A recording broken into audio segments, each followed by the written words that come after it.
On my quest to understand the EU, my first challenge is to find it. There are over 90 EU buildings here in Brussels, and a load more in Strasbourg and Luxembourg. As impressive as the modernist buildings is the number of directorates, councils, commissions and ministries which occupy them. But here the EU slips its first cog. For a democracy to function, there needs to be transparency. We, the people, need to know how the system works.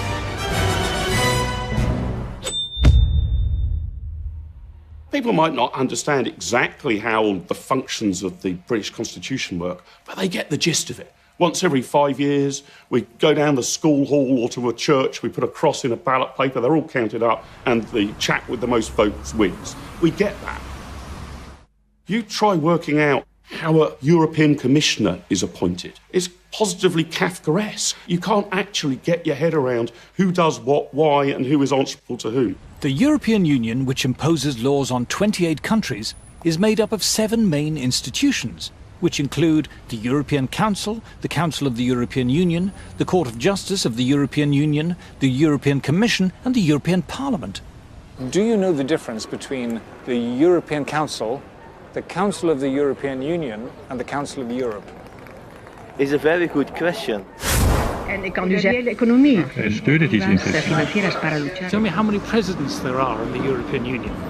How many presidents? Yeah. I'd guess at 1. There's 2 presidents, for goodness sake. I don't know what the difference between the 2 4. presidents is.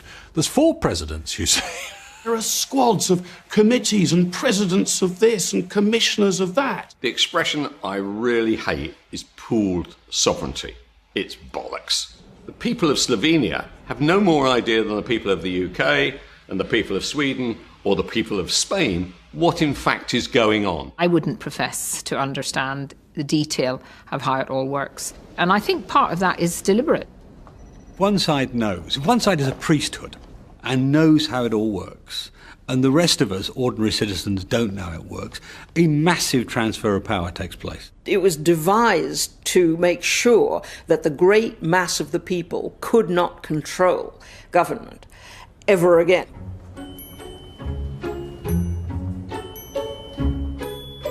Problem number 2. For a democracy to function, you need to know who's running it. A democracy only works if you know who your representatives are.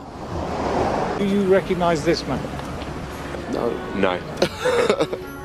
Do you recognise that man? No. I challenge you to name almost any of them. Do you recognise this guy? No. Was that chap Juncker? Is he one of them? I didn't know whether it was just the British being a bit thick, so I thought I'd ask some folk in Brussels. Yes. Martin. Martin. Can you tell me who that is? No. Who are all of these Eurocrats? Who are they answerable to? But here we come to problem number 3. Accountability. Would it help if you knew who they were? Because you don't have any power over them, so what's the point? In the EU, there's a thing called a parliament, but it's not a parliament as we know it. In the EU, the parliament isn't in charge. Have you ever known anyone know who their MEP is? Nobody does. It's because we know that they're not actually being voted into a meaningful position of lawmaking. This is the only parliament the world's ever invented where you cannot initiate legislation, propose legislation, or even the repeal of legislation. All of that comes from the unelected European Commission. So you can't propose a law and try and get it passed? No, absolutely not. Parliamentary democracy, once every 5 years, you can throw everything out of the window and start again. With this, once something is European law, there is nothing through a democratic process the voter can do to change it. The people whom we elect to go to Brussels have almost no power at all. They do what they're told. Got even less power than the House of Lords, for goodness sake. Our votes for these people are pointless. They are fundamentally pointless. The European Parliament's an irrelevance. The European Union bureaucratic structures, who are appointed, not elected, have all the real power. The real power in the EU, including the power to legislate, resides not with the Parliament, but with EU officials. They debate their laws in secret. We are not allowed to hear or read their deliberations. Do you know the name of Britain's European Commissioner? No. Have you heard of Jonathan Hill? No. No. No. Did you vote for him? No. Did I vote for him? No. No. The history of democracy in Britain has been the history of taxpayers demanding the right to determine themselves how much tax should be taken from them and how it should be spent. If I am going to be asked to pay taxes, I want to be told where they're going, and if they're spent badly or stupidly, I want to be able to remove from power the people who are spending them. What made Britain rather different from most other countries was that at an early stage we said no government could pass any law or impose any tax without first getting the authority of the British people. So it's a major thing that we can be taxed by other people without our say.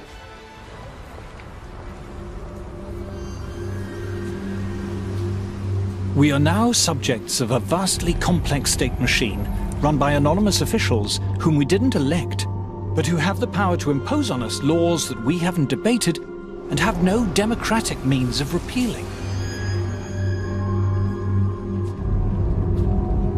People who say to you that the European Union is undemocratic fundamentally misunderstand the European Union. It is anti-democratic. But to EU officials and politicians, it's like a warm bath.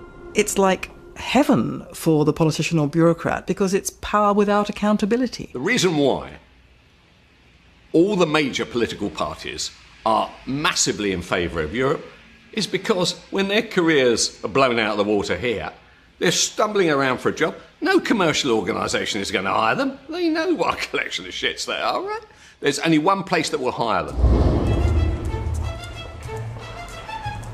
They can get a job there, which gives them the freedom not to have to face the electorate. It's extremely well paid, it's more or less permanent, they don't have any constituents and they don't have any worry about being thrown out at elections. So they say, stay with the European project, I'll be making myself 200-300 grand a year. It'll be fantastic, and at the end of it I'll get a peerage. It's great.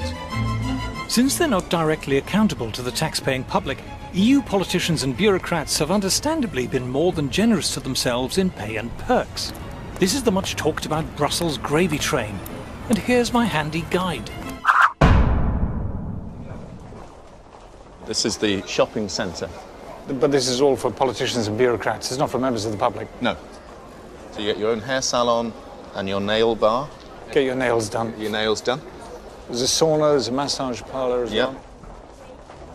Why would they not want to stay here, living a life of luxury?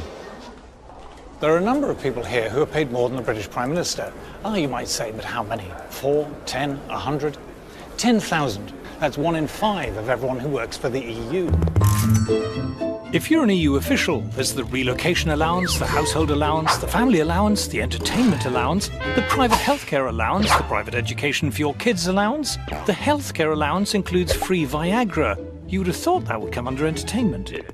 If you're an MEP, you get an extra £250 a day for being good enough to turn up, another £41,000 a year on top of that to cover phone bills and computers, and another £225,000 a year on top of that to cover staffing costs, which in years gone by often meant spouse or children. And to cap it all, they've decided to charge themselves a special low rate of tax. But it's not just the officials and politicians who benefit. The EU diverts great rivers of taxpayers' cash to the tax-consuming middle-class intelligentsia in our sprawling, publicly funded establishment. The European Union is very good at purchasing the loyalty of powerful and articulate interests in all the member states. When we hear great public institutions, quangos, museums and campaign groups, waxing lyrical about the EU, we have to remember the EU gives them vast amounts of our money. The EU gives shed loads of our money to local authorities and to universities and to art groups and opera companies. And that then provides this chorus of noise in favour of the European project. Every charity over a certain size is getting money from Brussels. Every NGO. We see EU largesse effectively buying opinion. You know, what we see here is really a racket. It's become a very good way of taking money from the general population and handing it to people who are lucky enough to be working for the system. The EU likes to advertise its generosity, here in the northeast, for example. European Union investing in your future. Isn't that good of them? I wonder where they got the money. The Sage Arts Centre at Gateshead, we're often reminded, was built with the help of EU money. But what you're not told is that if you live in the northeast, for every £1 that comes from the EU, you have to pay the EU £2.30 in tax. But that's not the only price the Geordies have to pay for EU membership. I'm heading down the river to the mouth of the Tyne.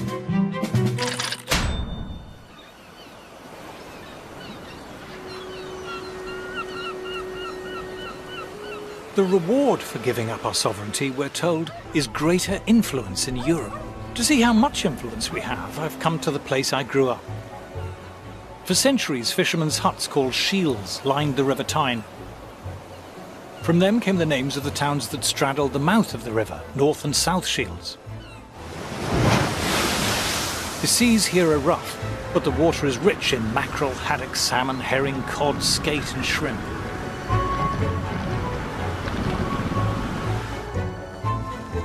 By the early 20th century, 14,000 tonnes of fish a year was being landed here at North Shields. There's a daily fish auction here still, in a building part funded by the EU. £24 in, 24 you back in, 24 in, 25, £25. 40 quid for them. 30 pound for them. In a corner of one of the halls sits fewer than 100 boxes, part filled with fish. A dozen or so fishermen and merchants surround them. £26, 27, £27 yen, 28, £28, 29, £29, £30, £30. 74-year-old fish merchant John Ellis has been buying at this auction since the 1950s. Better play, £6 with it. When I started working down here, there was about 200 firms working on the quay. There was haulage firms on the quay who had 30 and 40 wagons that used to ship the fish away. And how many boxes would there be in the market then? In them days, 8, 10, 12, and then you would get also you 12,000. 12,000 boxes a day? Uh-huh. So of different place? You have the next man. You couldn't get moved. Now with this, well, I think the average for the year, it'll just be about 200 boxes a day. So it's quite nothing, isn't it?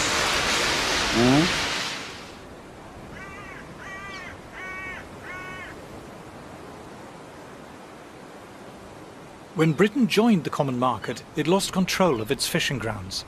When quotas were imposed, several other European countries lobbied the EU for Britain's fishing rights to be divided up between them. The British government was powerless to stop this. The EU has just obliterated the English fishing industry altogether. The quota system they've got now is it's just mad. Local fishermen were now banned from fishing in waters they'd fished successfully for centuries. Oh, just beyond the pier over there. In fact, it might be there today, this great big Dutchman. But that Dutchman's got 25% of the whole quota of all of England. It's only 3 or 4 miles off the Tyne, catching herring and mackerel. Local fleet can't catch herring and mackerel, and it's right on the doorstep. There is still a prospering North Atlantic fishing industry, but only in countries that have retained their independence. Well, look at the Icelandics and the Faroes and the Norwegians. They sell millions of pounds worth of fish to us. And they're outside the common market. But you tell me a common market country that buys fish off us, but they'll send the fishing boats to the North Sea to catch our fish. And it's just madness. The EU has been paying British fishermen to destroy their boats. They said the fishermen, if you want to get out the industry, will give you a lump sum. This here looks like an old boat that's been destroyed. They just watch them with big chainsaws, cutting the old wooden boats up and burning them. The EU pays fishermen to leave an industry and destroy their boats. That's right. While at the same time giving rights to people elsewhere to fish the same waters. Oh, that's right,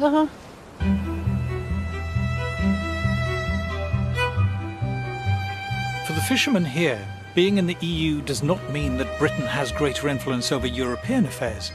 It means Europe has taken control of our affairs. We have not gained power, we've lost it. For the last couple of decades, Britain has voted against 72 measures in the European Council and been defeated 72 times. For many in Britain, the EU sticks in the craw. EU regulation seems absurd and intrusive. We don't like being bossed around by a bunch of bureaucrats. For the British, it seems to go against the grain.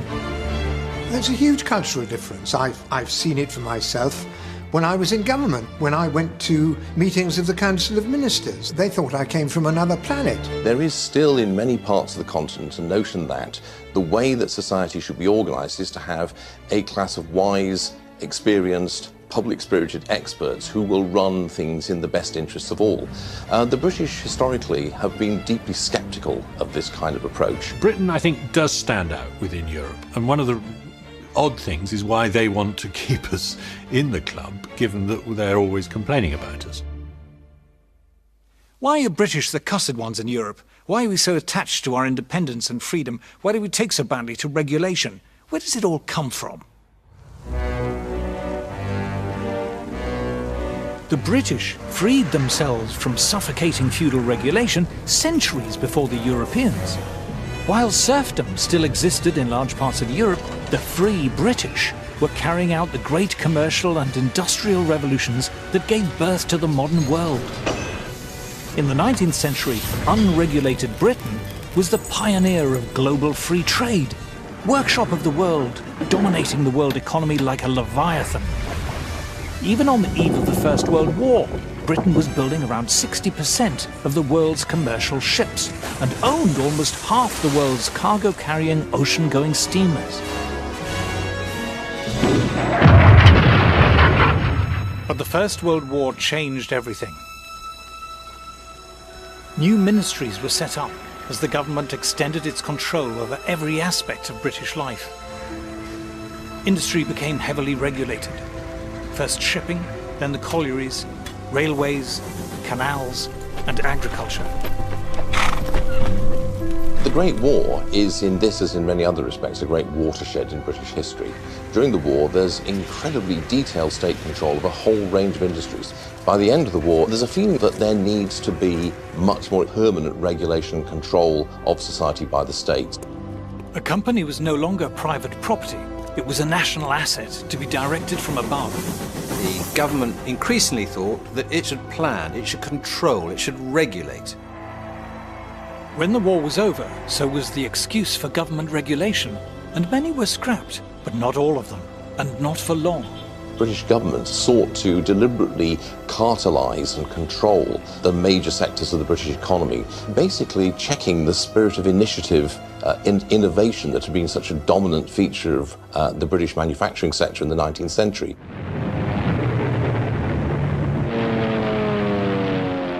With World War II, regulation increased still further. War planning gave politicians and administrators unprecedented control over our lives. And after the war, they were unwilling to hand back their power. We won the war, so we think that governments must be pretty good, and as a result, everything is then planned. How we build houses, what houses should look like, how they should be decorated, who should live in them. Virtually every area of life, we had boards of experts working out the best way to do things. A young couple has dropped in for advice on setting up home. First, they're shown how to avoid overcrowding a room. Always allow at least 18 inches between chairs and other furniture. Everything from heavy industry down to clothes, food, and children's toys were regulated.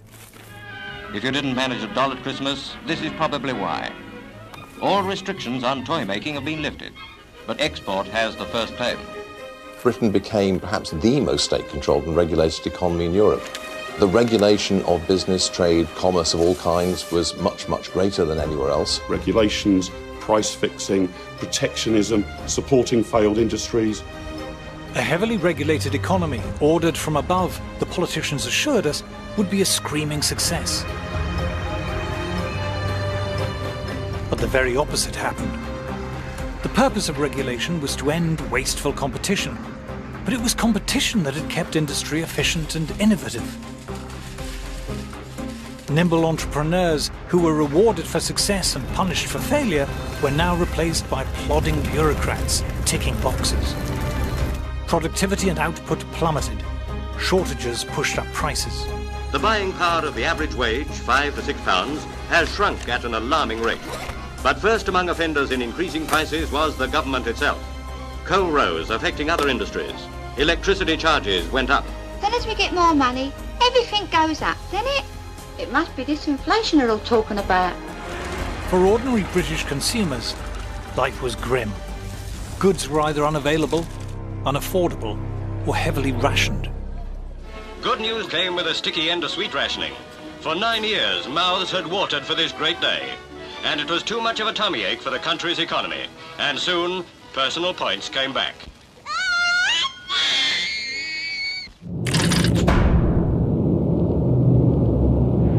Over in Germany, it was a different story.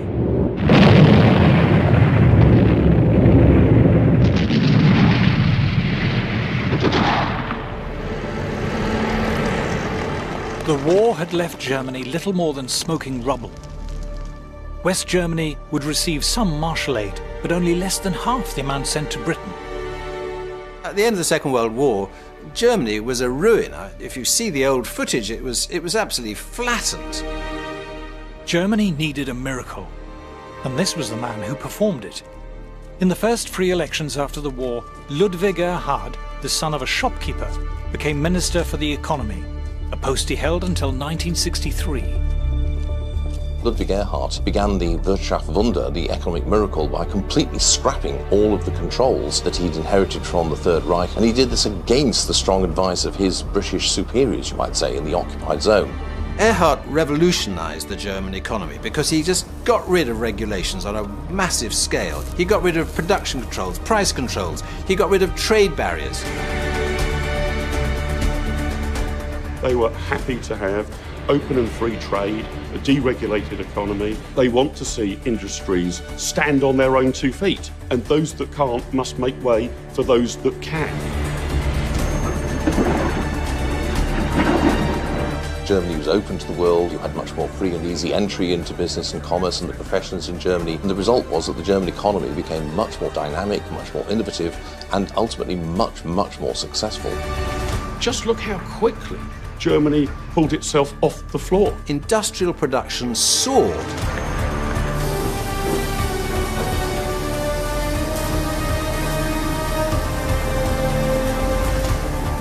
In Britain, there were shortages and rising prices. In Germany, goods were abundant and wages rose steeply. The result for the ordinary person in Germany was sensational, because the production of all consumer goods rose, the prices came down. Britain, who won the war, was still rationed for year after year after year, whereas Germany, who lost the war, rationing was abolished. Before you know it, just a decade or two of this approach, and it's a powerhouse of Europe. Contemporaries described it as a miracle. By the time Erhard left office, he had transformed Germany from a pile of smoking ruins to the third biggest economic power in the world.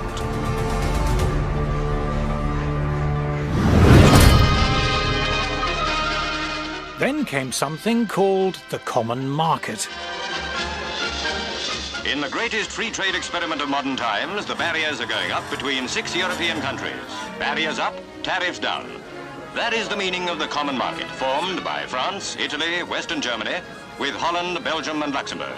They will reduce and eventually abolish trade barriers between themselves, and at the same time maintain a common tariff against the world outside. Joining the EEC seemed like a great idea. It meant escaping the dismal, dreary confines of post-war Britain.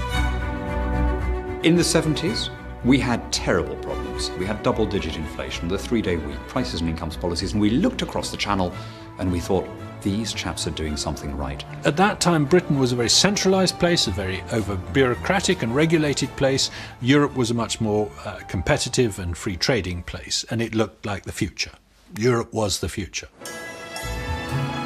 Europe meant sun and wine and fancy food like pasta. It meant going out into the world and opening up and hopefully becoming more like powerhouse Germany.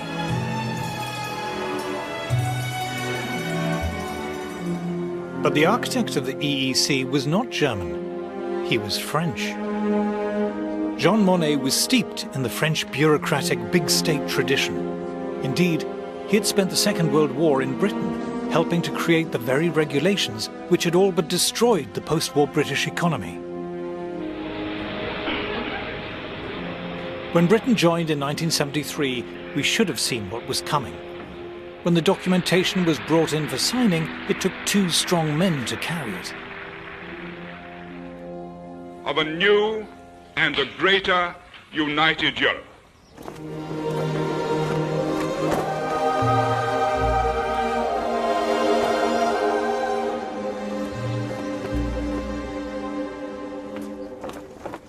It soon became clear that the common market was so much more than a trade deal. Shiny new buildings kept appearing, the administration grew, and the price of membership kept going up as the EU assumed greater powers and demanded more money from member states. Inevitably, this burgeoning bureaucratic machine reflected the values of the university-educated people who ran it and who benefited from its generous funding. Staying in the EU is the right kind of thing because it's what civilized, sophisticated people do. If you believe in the EU, you believe in the arts and arts funding. I think there is a mindset amongst the cultural and the political elite that their role on the planet is to direct the lives of the rest of us. They think that ordinary people need to be controlled and looked after. They think the world needs to be ordered from above and that they should be the ones doing the ordering. There's a tremendous snobbery built into the whole project. The idea that you are part of the elite which should decide how the little people live their lives. These people up here, the intellectuals, are looking down on the plebs and saying, you aren't bright enough to decide the future of your country.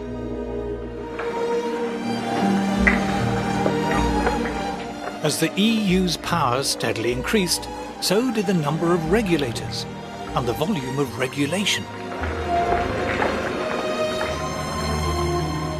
The bureaucratic class can find no area of human life that they don't want to write a rule book about. What vacuum cleaner you've got, where you get your hair cut, what kind of size your shoes are, and those rule books stack up one on top of the other, such that no reasonable human being could now possibly have an understanding of all the rules they need to obey. You've got thousands and thousands of bureaucrats, civil servants and administrators, and their job is to push paper, write on paper, have rules on paper, pile up more and more paper. You just get a mass of growing telephone directory size rules and regulations, one after the other, ceaselessly, endlessly. That is actually what the bureaucracy sees itself as there to do. If the list of EU rules could be put into one document today, it would take more than 2 men to carry it on. Such a document would reach as high as Nelson's column. Regulation is so vast and complex, even the EU is unable to tell us how many laws there are covering different areas of our lives. So we've used some helpful EU databases to make the best estimate we can. Here is regulated EU man waking from his regulated slumber to start his regulated day. You wouldn't think you'd need a law for pillowcases, but the EU has 5. But that's nothing. The pillow inside is subject to 109 different EU laws. As far as we can tell, there are only 11 EU laws pertaining to radio alarm clocks. There's around 400 governing the other stuff on Joe Citizen's bedside table. You can't be too careful with duvets and sheets, so there's around 50 laws governing those. There are 65 laws governing bathrooms, but that doesn't include the contents. How they've managed to think up 31 laws for toothbrushes is beyond me, but let's face it, toothpaste is a bit weird, so 47 laws sounds about right. Mirrors have been known to crack and get dirty, so they're covered by 172 laws. As for the shower, well, we've all seen Psycho. Murdering girls like that is now strictly prohibited. Shampoo can get in your eyes and cause discomfort, 118 laws. EU bureaucrats seem terrified by towels for some reason, slightly more relaxed about radiators. There are 1,246 laws relating to bread, but just 52 covering the crazy anarchic toaster. Just 84 laws cover fridges, but an impressive 12,000 laws cover milk. After all, it might go off. Bowl, 99 laws. Spoon, more than 200 laws, same for the orange juice. But the coffee, whoa, stand back, Grandma. This toxic jungle juice can keep you up all night. The best dog in Britain is unaware of the odourless fog of canine legislation, but careful Ruby, ignorance is no excuse. Our regulated man leaves his regulated house. There are only 92 laws about pavements, after all they're just pavements, but you get the idea. EU regulation surrounds us like invisible barbed wire. When we're frustrated in our daily lives by needless, stupid EU laws, it's infuriating. But it's much worse than infuriating if you're thinking of starting a new business. It's like entering a legal minefield. For small and medium-sized businesses and startups, it's perilous. Complying with regulation imposes huge costs, and falling foul of regulation can put you out of business. Big established firms don't mind regulation so much. For a start, it means less competition. Big corporate interests tend to love the EU. It suits their purposes perfectly. All the corporations love the European Union because what it does, it creates the regulations which destroy their smaller rivals. Big business loves regulation. Don't forget that. Big companies can lobby in Brussels, and the amount of money they spend there is staggeringly large. One of the first things that stuns you are the number of invitations on your desk to lunch, breakfast, dinner, champagne receptions, and invariably they come from lobby groups. There are people who make their entire livelihoods out of being professional lobbyists in Brussels. This is where a lot of the lobbying goes on. So you will see the lobbyists from different companies, from NGOs. The returns they get by stifling competition and framing regulations in a way which suits them and keeps other people out is very, very striking. It used to be called a rich man's club, and that is by and large what it is.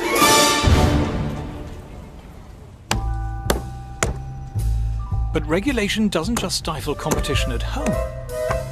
To illustrate this, let us imagine a less than efficient European manufacturer. The firm was great back in the day, but over the years they've let things slip a bit. The factory's a bit shabby, but it's homely, and they like to do things the traditional way. What they lack in efficiency and new ideas, they make up for in old-world charm. Oh, crikey, what's this? A pesky new rival firm somewhere in Asia. They've got lab coats. And just look how good he is at maths. His mate too, not quite as good. And they're checking all the products, the big swats.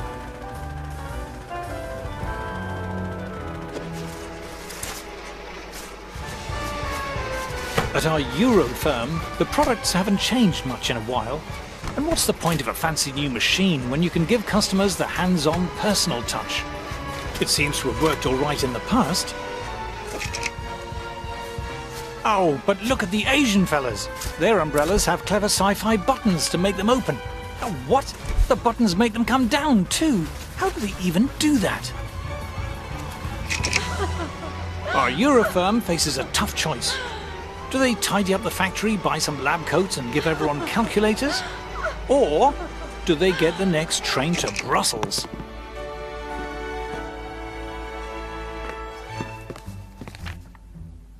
Over at the EU Directorate of External Relations Commission Council, a sympathetic official hears the problem. These blasted Asian brollies are better and cheaper. Aha! This is just the kind of abuse the EU was set up to tackle. The official comes up with 3 brilliant solutions. 1. Tariffs. Let's slap a tax on all those fancy Oriental brollies. 2. Quotas. Let's limit the number of Asian brollies coming in. 3. Complex and cleverly drafted regulations, saying you have to wear braces and eat spaghetti to make brollies. With protectionism, you are basically trying to protect industries that otherwise wouldn't do very well in a competitive environment. Otherwise, you wouldn't bother to protect them. You only create a trade barrier because somebody else has got a better, cheaper product. Otherwise, why would you create a barrier? What we have here is something that portrays itself as a free trade area, but is actually erecting barriers and walls to the rest of the world. Our inefficient manufacturer is delighted. But how about the rest of us? If you are propping up and sustaining inefficient ways of doing business, then the people who suffer are the customers. you are preventing your citizens from accessing better, cheaper products. You name it, TVs, laptops, sofas, EU regulation and trade barriers pushes up the price of everything. The cost of living goes up, Europeans get poorer.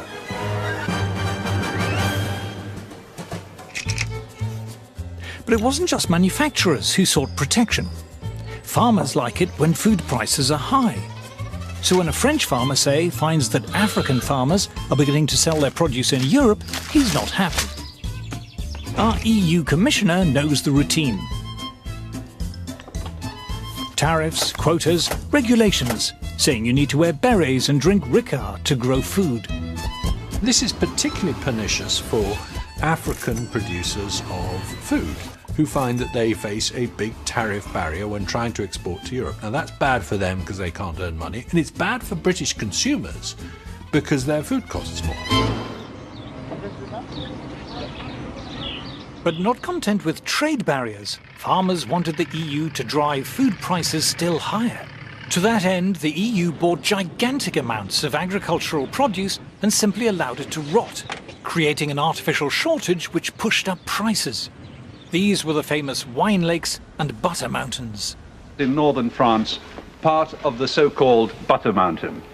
The British say that heaps of butter like this are indefensible follies. The French say they're necessary and completely sensible. It didn't take long for people to wise up to the absurdity of it. And not just its absurdity, its immorality, frankly. All this is rotten for us consumers. Because of the EU, for decades, food and drink has cost far more than it should. It adds between 10 and 20% to the cost of food.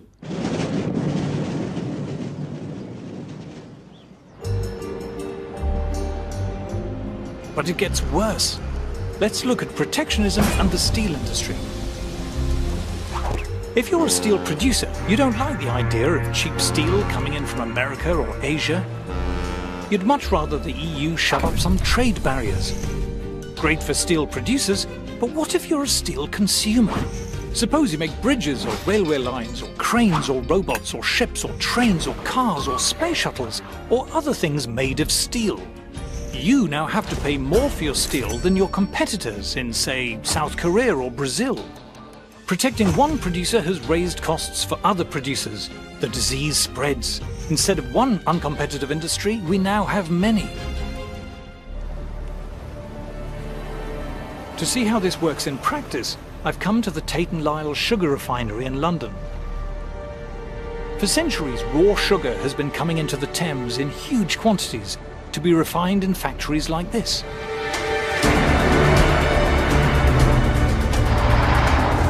In the raw sugar shed, over 60,000 tons of raw cane sugar stands ready for processing.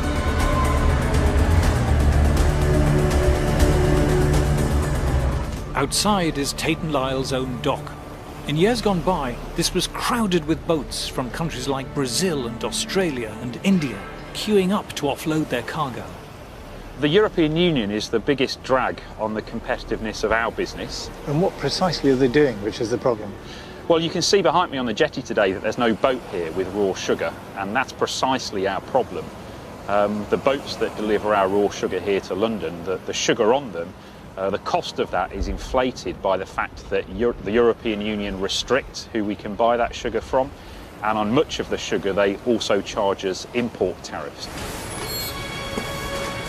When inefficient European beet sugar producers asked the EU for protective barriers against cane sugar producers around the world, it was a blow to refiners like Tate & Lyle. On some of the boats of sugar that we bring in, we can be paying anywhere between 2 to 3.5 million euros in extra costs because of the European policies. As costs have risen, so has the price of sugar for consumers.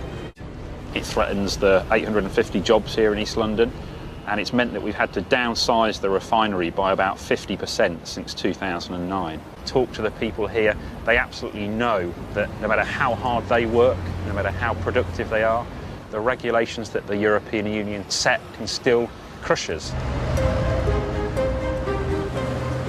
Protecting inefficient producers ends up dragging down good producers. whereas up till 2009 we were exporting 300,000 tonnes of sugar. Because the European regulations have made us uncompetitive, not only have we stopped exporting that sugar, but we also now face around 250,000 tonnes of imports into the UK to compete with as well. So it's a double whammy, if you like. And we estimate that probably costs the UK economy something like 80 to 90 million euros a year, just for this one factory. Instead of looking out to the whole world, what we see is the EU bringing up the drawbridge. The EU has slid from free trade into crony capitalism and protectionism. Protection hurts consumers who have to pay more for inferior products. It hurts industries whose costs are forced higher. In the end, it even hurts the firms who are protected. Protecting a firm from competition does not make it more competitive. Suddenly you can relax and put the kettle on. Competition forces you to be sharp and buck up your ideas. Remove that and it's like pulling the plug out. By protecting more and more industries year after year, Europe has ended up with a moribund, ailing economy. If you prop up failing, antiquated businesses that can't naturally compete, you get stagnation in the economy, not growth. Protectionism impoverishes all of Europe. It makes all of us worse off. Then the shock came when the World Trade Organization, or WTO, was set up. The walls of Fortress Europe began to crumble. From the developed world to the developing world, the tariff reductions are expected to sow the seeds of global economic growth.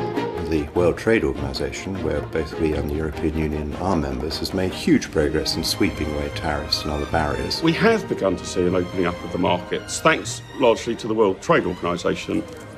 Every major country in the world is now bound by its rules. Tariffs and other trade barriers were shredded, as you can see.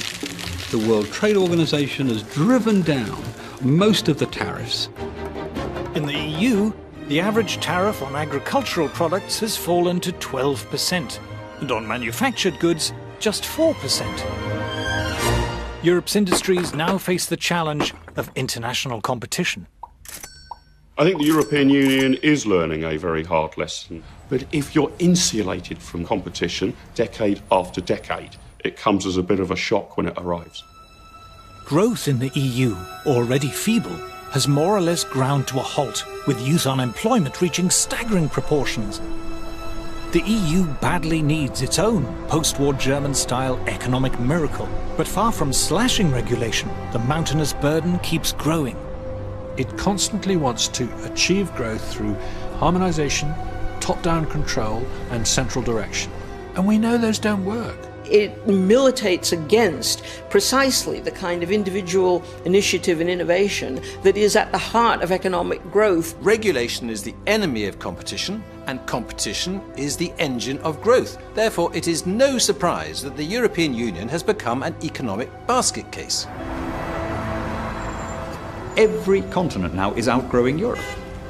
When you think of the growth rates in China, and then you look at the growth rate in the European Union, that tells me that we are in the wrong place. We joined the European Union and it's become the world's only declining trade bloc. Far from hitching our wagon to a dynamic economic locomotive, we've shackled ourselves to a corpse.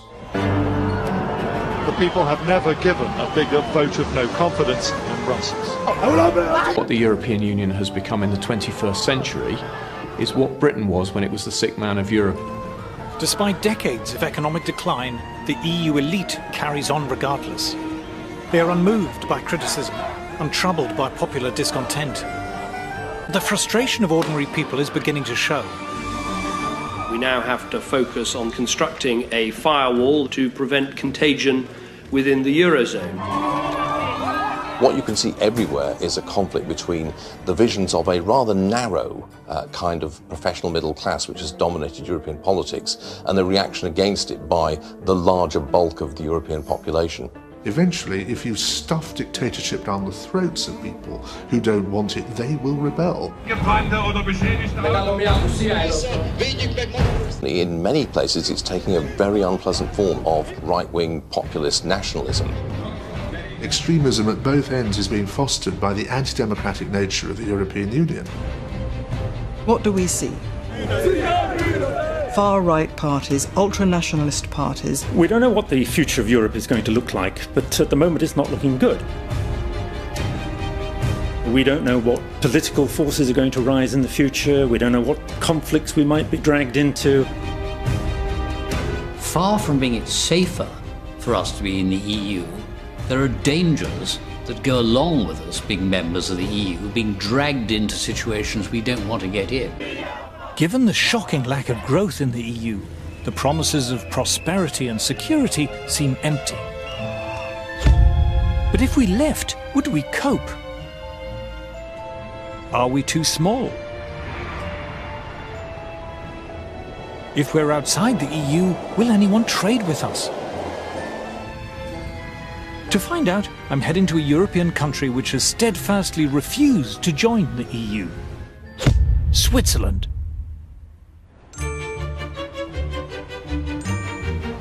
It's very pleasant arriving in Zurich. But then, this is the wealthiest city in the world, ranked as having the highest quality of life in the world.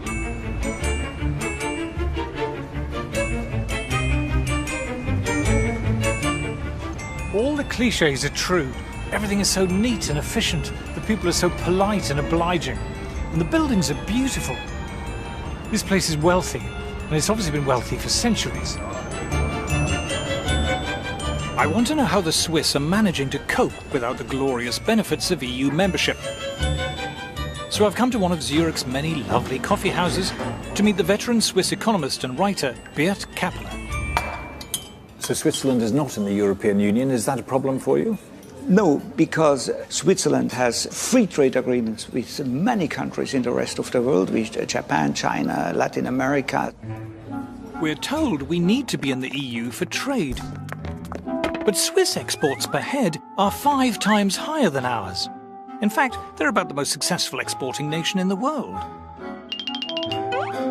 Then we're told we need to be in the EU for jobs. We have a very high labor market participation. 83% of all people in working age work. That's much higher than the rest of Europe. Switzerland has one of the lowest unemployment rates in the world, lower than any country in the EU.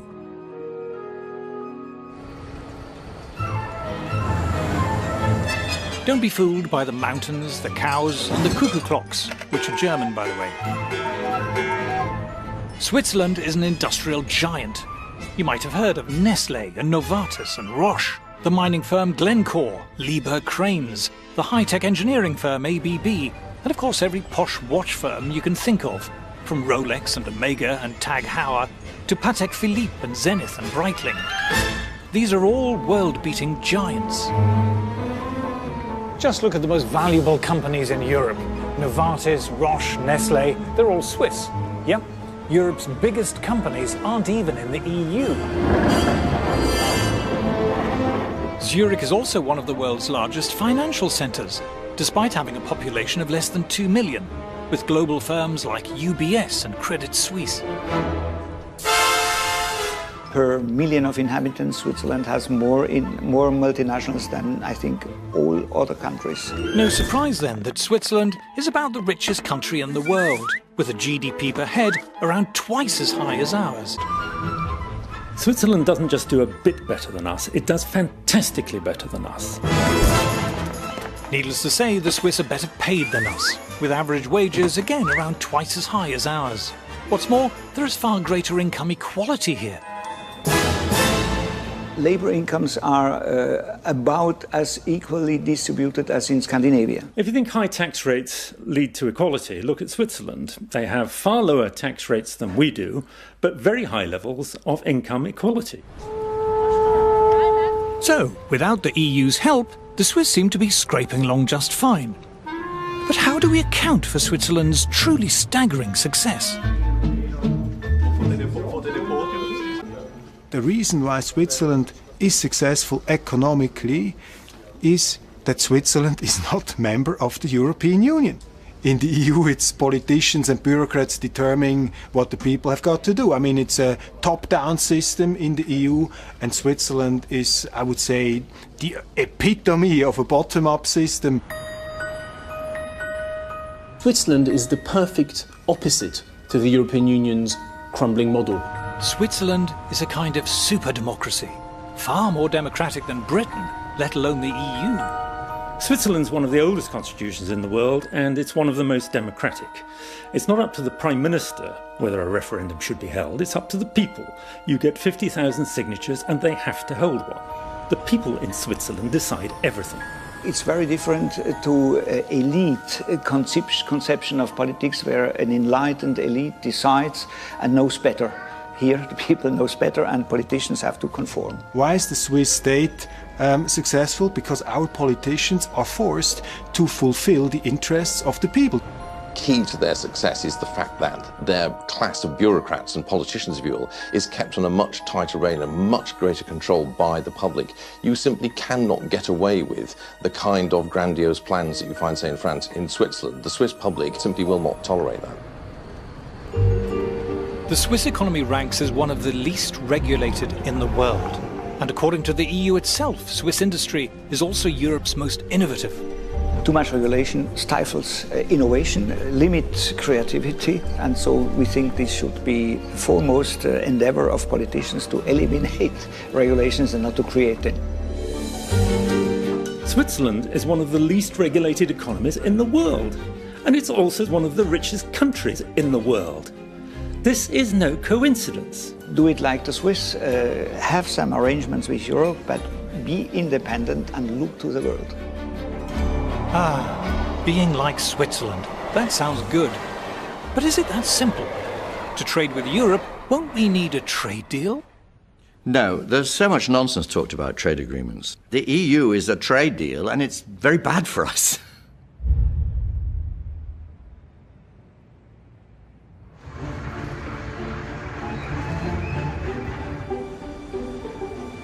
There's an old-fashioned view among politicians that trade is something that politicians organise. It's not. Trade was all about the great and the good from one country signing a treaty with the great and the good of another country. But real life is starting to leave that behind. I've headed back to South Shields to visit John Mills, one of the Labour Party's biggest donors. His company, JML, has hundreds of products manufactured for them in countries all around the world and exports thousands of container loads of goods every year to every corner of the planet. This business is truly global. Well, we export to about 85 countries at the last count. The majority of these countries are not in the European Union. But it's actually no more difficult for us to sell to the United States or to Australia or to even China than it is to sell to the EU. The idea that you have to be in the European Union to trade with the European Union is a total absurdity. Wander into any shop in Britain and you'll find goods from all over the world. Cameras and TVs from Japan, computers and phones from America. But we have no trade deals with these countries. You don't need a trade deal with a country to be able to trade with it. If you go shopping, what do? Well, you buy Chinese goods, you buy Korean goods, you buy American goods, and yet none of those countries are part of the European Union. China doesn't have a trade deal with the European Union, nor does the United States, nor does India. You don't need trade deals. Trade involves having a product or a service which other people are prepared to buy at whatever price you can produce it for. Though we don't need a trade deal to trade with Europe, it's highly likely they will want one, for one simple reason. The EU is desperate to keep its goods flowing into the UK. You go outside, you count, don't take my word for it, go count the number of Audis, BMWs, Mercedes, Volkswagens. You'll find it's over 30% of our market. The Germans' biggest industry needs us to the tune of 16 billion plus every year. We are actually the biggest market for the rest of the European Union. We are not a supplicant. We need a bit of self-belief and a bit of self-confidence. Even though we're EU members, Since the turn of the century, the proportion of British trade with the EU has been in steep decline, while trade with the rest of the world has been rising sharply. Our percentage of trade with the EU is falling virtually by the minute. I mean, it's tumbling even as we conduct this interview. Every single year that goes by, the percentage of British overseas business that is done outside the EU grows at double the rate of the business we do inside the EU. They need us more than we need them. Ah, but what if the EU proposes a trade deal which forces on us open borders and other stuff we don't like? If a proposed trade deal is unacceptable to us, whether it's with the EU or anybody else, we just don't sign it. It's true that British companies who export to the EU will have to comply with EU regulations. But it's also true that EU companies wanting to export to Britain will have to comply with ours. Germans who export to America must abide by American regulations, likewise for American exporters to China, and Chinese exporters to Brazil, and Brazil to the EU. Every exporting company in the world has to comply with the laws of the place they're exporting to. Trade deals make no difference. One of the arguments put by the in crowd, the Remainers, is, oh, well, you know, it takes a long time for Europe to come up with a free trade agreement. It's taken 9 years to come up with a free trade agreement with Canada. Well, this is a very good reason to leave. In the globalized 21st century, you don't need a trade deal to trade, and yet they're still useful. The question is, are we more likely to have bigger and better trade deals inside the EU or outside? Let's add up the GDP of all the countries that have trade deals with the EU. It comes to £5 trillion. Golly, that sounds a lot. But look at Switzerland, 29 trillion. And what about tiny Singapore? They've got trade deals worth 7 times as much as the EU's. And South Korea, 9 times. Chile, population 8 million. It's got 50 trillion. Unbelievable. But let's cheat. Let's add to the EU pile the value of its own internal market, as if it had a trade deal with itself. It's still rubbish. You can't throw a shipping container without hitting a country with better trade deals than the EU.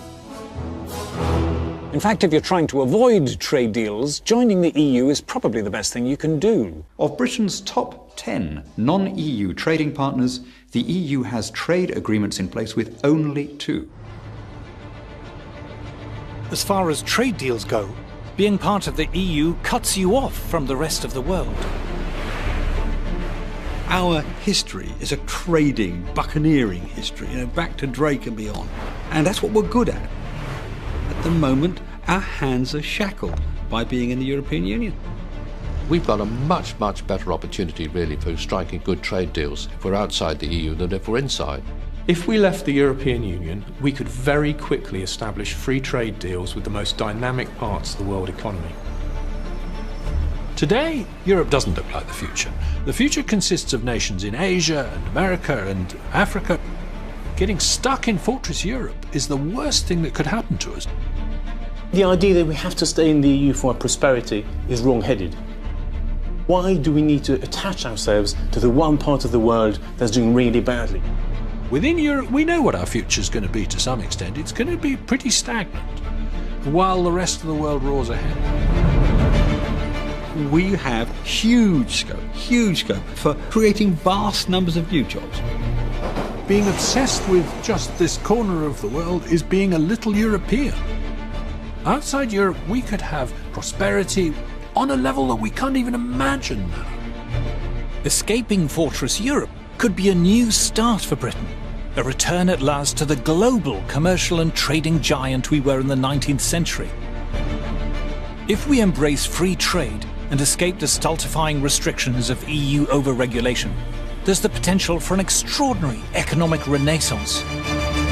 Britain is a great country. I think our economy is poised for much greater things. But I think in the last 2 or 3 decades, something really interesting has happened in this country. We've changed. We've embraced entrepreneurialism. Young people now want to go it alone. They want to run their own businesses. They want to be self-employed. They don't want to work for these big multinationals anymore. They want to build their own multinationals. Do we want to be governed by an organisation which we don't understand, run by people we don't know and haven't elected, who have the power to impose on us laws that we haven't debated and have little or no chance of blocking or repealing. Have you decided what you're... We need to regain the right for British people to make British laws. If people believe that the best way to strengthen the United Kingdom is to hand over every year more money and more power to an unaccountable bureaucratic elite in Brussels, then what they should do is campaign to stay in the European Union. It comes down to the essential issue: the working man and woman of this country against people who think we have a better plan and a better mind than you. And if you don't like it, what are you going to do? This is people versus the establishment, people versus the elite. With general elections, it doesn't really matter who you vote for, Conservative or Labour, because you know that in 4 years' time you can change your mind. This time you can't change your mind. This time is for keeps. This is about our future, our freedom, our democracy, our right to govern ourselves. What really matters is that you should have the power to remove the people who govern you. The reason why the suffragettes went to all that trouble to get the vote was because they wanted to, they themselves, be treated as grown-ups and decide their own destiny. What we want is democracy.